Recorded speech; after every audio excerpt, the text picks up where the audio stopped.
গল্পের শুরুতে আমাদেরকে আমাদের হিরোকে দেখানো হয়, ওর নাম হচ্ছে লিংরুই, যার কাছে আমাদের হিরোইন এসে বলে আজ থেকে তুমি আমার আর আমি তোমার।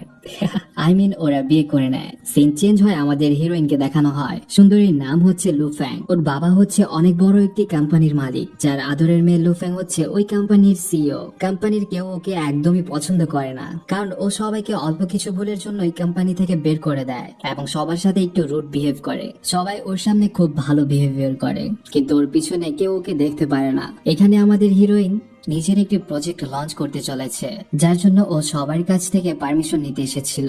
সবাই ভয়ে ভয়ে পারমিশন দিয়ে দেয়, কিন্তু এখানে আরেকজন মেম্বারের পারমিশন লাগবে। সে বর্তমানে এখানে উপস্থিত নেই, কারণ তার আজ ডেলিভারি হয়েছে, যার জন্য সে এখন হসপিটালে আছে। বেচারি হিরোইন চলে যায় হসপিটালে মেম্বারকে খুশি করে তার কাছ থেকে ভোট নেওয়ার জন্য। সেই মেম্বারটা ভোট না দিয়ে উল্টো তার বাচ্চা ওর হাতে দিয়ে চলে যায়। এখানে আমাদের হিরোইন তো বাচ্চাদের একদমই সামলাতে পারে না, বাচ্চাকে হাসাতে গিয়ে কাঁদিয়ে ফেলে। ঠিক তখনই ওখানে আমাদের হিরোর এন্ট্রি হয়। হিরোকে প্রথম দেখাতেই আমাদের হিরোইন পুরোপুরি গলে যায়, তাকে হাঁ করে দেখতে থাকে, ভাবতে থাকে পেয়ে গিয়েছি আমি আমার স্বপ্নের রাজকুমার। আমাদের হিরো খুব আরামের সাথে বাচ্চাটাকে কান্নার থেকে হাসাতে শুরু করে, যা দেখতে পেরে আমাদের হিরোইন হিরোর উপর আরো ফিদা হয়ে যায়। ঠিক তখনই ওদের কোম্পানির সেই মেম্বারটা চলে আসে এবং ওদের দুজনকে একসাথে দেখে ওদের দুজনের একটা ফটো তুলে নেয়, কারণ অনেকদিন বাদে লুফ্যাং কোনো ছেলের এতটা কাছাকাছি এসেছে। পরবর্তী সিনে লুফ্যাং ওর ম্যানেজারের সাথে কথা বলতে বলতে একটি রুমে ঢুকে পড়ে। ঠিক সে রুমের মধ্যে আমাদের হিরো জামা পাল্টাচ্ছিল। হিরোইন তো হিরোর বডি দেখে পুরোপুরি ফিদা হয়ে যায় এবং একটি চেয়ারের মধ্যে বসে আরো ভালোভাবে দেখতে থাকে। লিংরু একটু রোমান্টিক স্টাইলে ওর কাছে এসে বলে দেখা শেষ হয়ে গেলে আপনি এখান থেকে যেতে পারেন।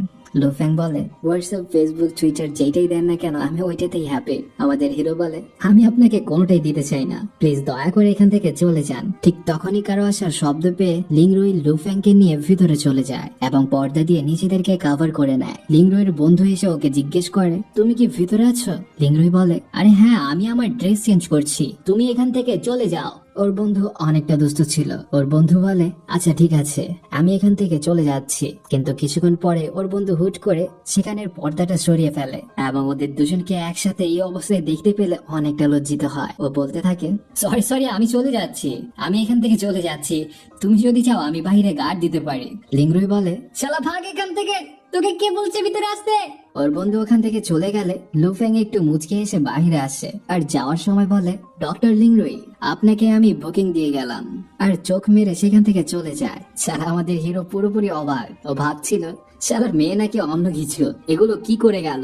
সিন চেঞ্জ হয়, আমাদেরকে লুফ্যাংকে দেখানো হয়। ও ওর বাবার কাছে এসেছিল ওর প্রজেক্টের জন্য পারমিশন নিতে, কিন্তু ওর বাবা ওকে বলে আমি তখনই এই প্রজেক্টে রাজি হব যখন তুমি বিয়ে করে আমাকে একটা নাতিন দিবে, আমি আর বেশি দিন বাঁচবো না, এই জন্যই আমি তোমার ছেলে মেয়েকে দেখতে চাই। লুফ্যাং এখানে না করে দেয়, বলে দেয় সে বিয়ে করবে না। কিন্তু হঠাৎ করে লিংরুই কতটা হ্যান্ডসাম, ও দেখতে কতটা গুড লুকিং, এগুলো ভাবতে থাকে। ও যখনই অফিস থেকে বেরিয়ে যাচ্ছিল ঠিক তখনই ওখানে ওর সৎ ভাই চলে আসে এবং ওকে বলে আপু আমি তোর টাকাগুলো এত তাড়াতাড়ি দিতে পারবো না, তুই আমাকে কিছুদিনের জন্য সময় দে। লুফ্যাং বলে তোর কাছে শুধুমাত্র 5 দিন সময় আছে, তুই যদি তার মধ্যে আমার টাকাগুলো না ফিরিয়ে দিস তখন কিভাবে টাকা আদায় করতে হয় আমার ভালো করে জানা আছে। লুফ্যাং ওর বাড়িতে চলে আসে আর ভাবতে থাকে ও এখন কি করবে।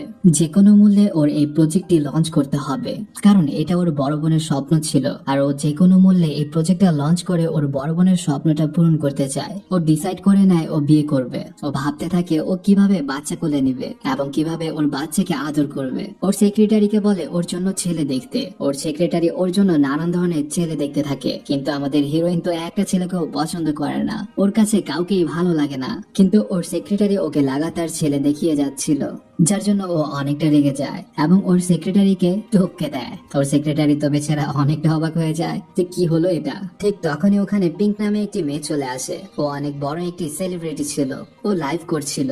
ওর ফলোয়ারদের সামনে ও ভাব নেওয়ার জন্য ওর কোচকে বলে মেয়েদের মধ্যে সব থেকে ভালো ফাইটারকে আমি চ্যালেঞ্জ করছি। কোচ বলে তাহলে তুমি লুফ্যাং এর সাথে লড়াই করো। লুফ্যাংকে দেখতে পেরে পিঙ্ক অনেকটা ঘাবড়ে যায়, কিন্তু চ্যালেঞ্জ তো করে ফেলেছে, এখন ওর ফলোয়ারদেরকেও দেখাতে হবে। বেচারি না চাইতেও লুফেং এর সাথে লড়াই করতে যায়। লুফেং ওকে প্রথমেই ইচ্ছে মতো পিটায়। পিঙ্ক ওকে আস্তে আস্তে বলে, দেখো প্লিজ প্লিজ এবারের মতো আমাকে জিততে দাও, আমার ফলোয়াররা আমাকে দেখছে, তারা কি ভাববে বলো, প্লিজ প্লিজ তুমি আমাকে একবারের মতো জিততে দাও। লুফেং বেচারি দয়ালু ছিল, রাজি হয়ে যায়, কিন্তু এই সুযোগে পিঙ্ক একটু বেশি করে ফেলে এবং লুফেং ওর ঘাড়ের মধ্যে খামচে মেরে বসে। আমাদের হিরোইন তো অনেকটা রেগে যায়, ব্যাস ওকে টপকে দেয়। বেচারি পিঙ্কের তো হাত ভেঙে যায়, কান্না করতে থাকে। লুফেং ওর লাইফটা বন্ধ করে সেখান থেকে চলে যেতে নিলে পিঙ্ক ওকে ব্ল্যাকমেল করতে থাকে, বলতে থাকে, তুমি যদি এখন আমাকে হসপিটালে না নিয়ে যাও আমি বাবাকে বলে দিব যেন তোমাকে প্রজেক্টের জন্য ভোট না দেয়। যা শুনতে পেরে লুফেং দাঁড়িয়ে পড়ে এবং ভাবতে থাকে এক ঢিলে দুই শিকার করবে।